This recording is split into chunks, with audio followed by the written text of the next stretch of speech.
Bonjour à tous, Quentin Vigneault pour un nouveau podcast dans lequel on va parler de l'environnement humain, d'accord, et son lien par rapport à la performance, que ce soit sportif, professionnel, social, c'est-à-dire le bien-être. On va commencer d'abord par définir l'environnement, ce qu'est l'environnement, et essayer un petit peu d'identifier, de reconnaître les différents types de personnes qui vont faire partie de cet environnement. Et terminer par comment faire pour justement en fait dépolluer un petit peu les gens qui nous entourent.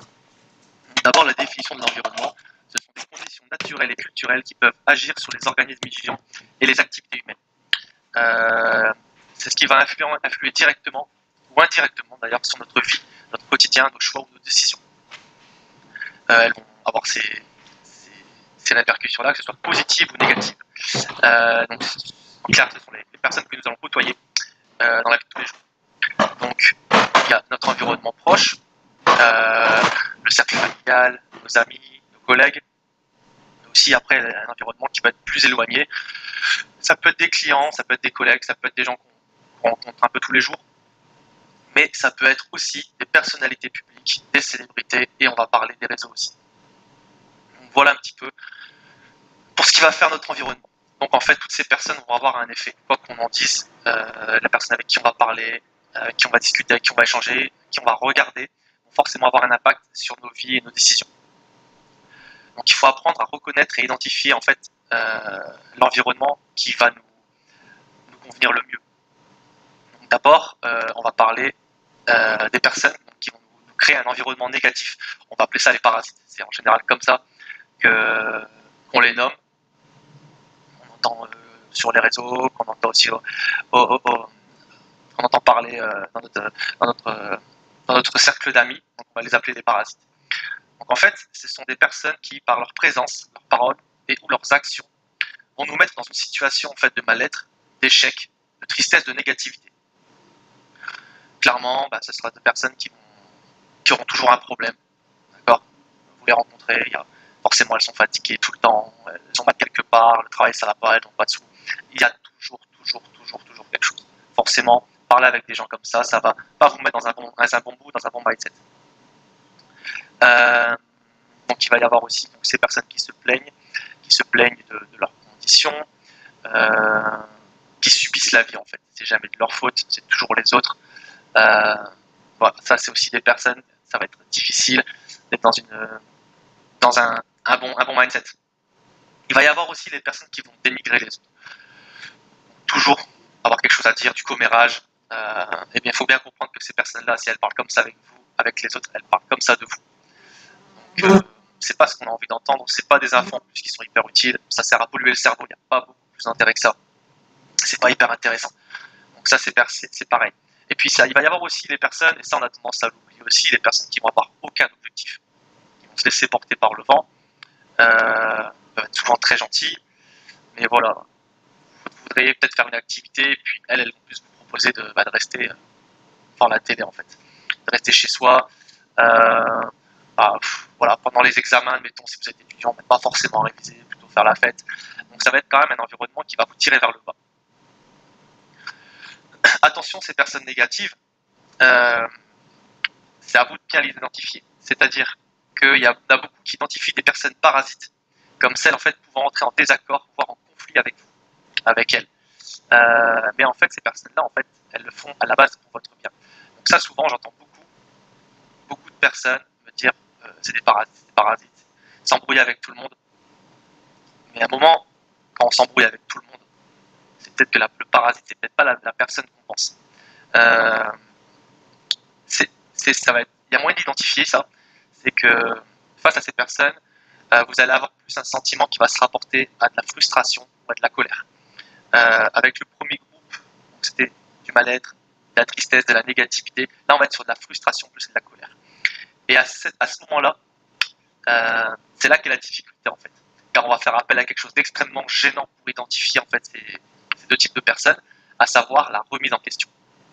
Il va falloir faire un gros travail sur vous pour savoir pourquoi en fait ces personnes elles me mettent dans cet état-là.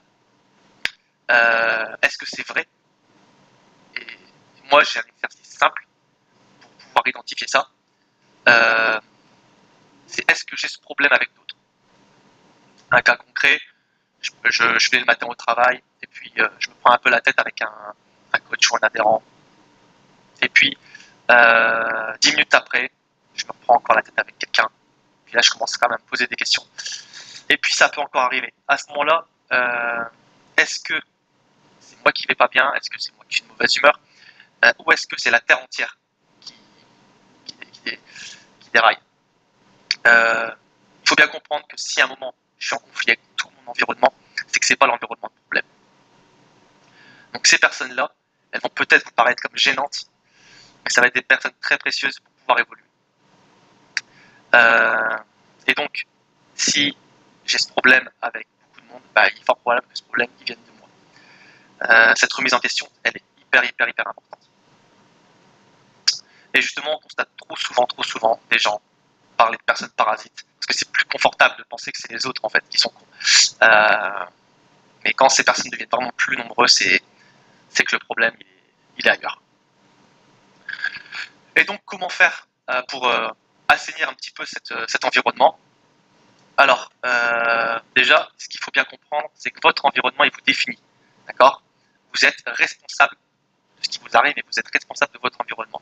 Si à un moment, vous êtes dans un environnement où voilà, il n'y a que des gens qui dépriment, il n'y a que des gens qui se plaignent, il n'y a que des gens qui vont pas bien, il n'y a que des gens qui n'atteignent pas leurs objectifs, et ben, c'est qu'à un moment, vous avez eu aussi, consciemment ou inconsciemment, été tourné par ces personnes-là, par ce groupe-là.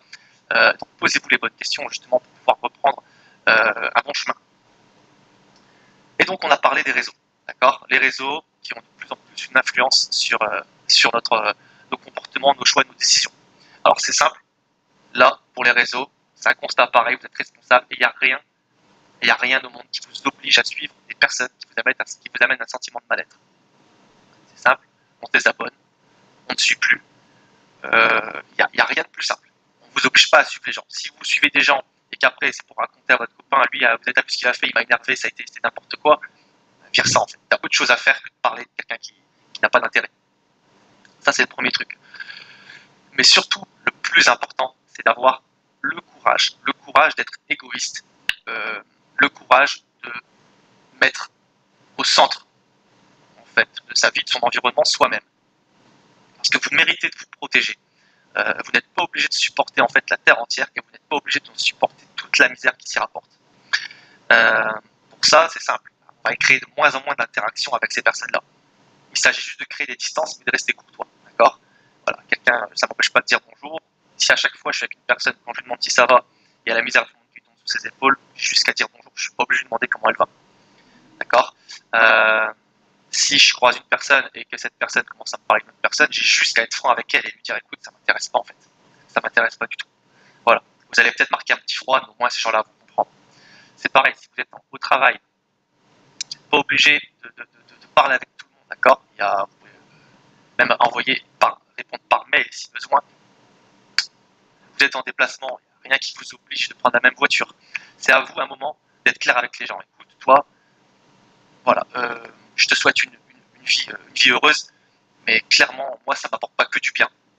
Donc, voilà, si on peut éviter de se parler pour rien, ça sera gagnant-gagnant. Voilà, c'est juste simple. C'est un moment, il faut faire preuve d'égoïsme et il faut avoir le courage de se souhaiter de bonnes choses.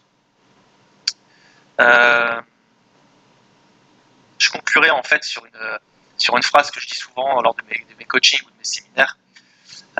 Si vous n'êtes pas heureux là où vous êtes, bougez en fait. Vous n'êtes pas un arbre. D'accord? Il n'y a rien qui vous oblige à rester où vous êtes, à rester inactif, à rester attentif, à rester inactif, à subir en fait, à subir les situations, à subir les gens. À vous d'être acteur et d'être actif et justement d'être attentif à vos besoins, vos ambitions et vos projets. Voilà, c'est tout. J'espère que ce petit podcast vous a plu. N'hésitez pas à laisser un commentaire ou un message si ça vous a plu, s'il y a des remarques et s'il y a d'autres sujets que vous souhaitez que je développe. À bientôt. Salut.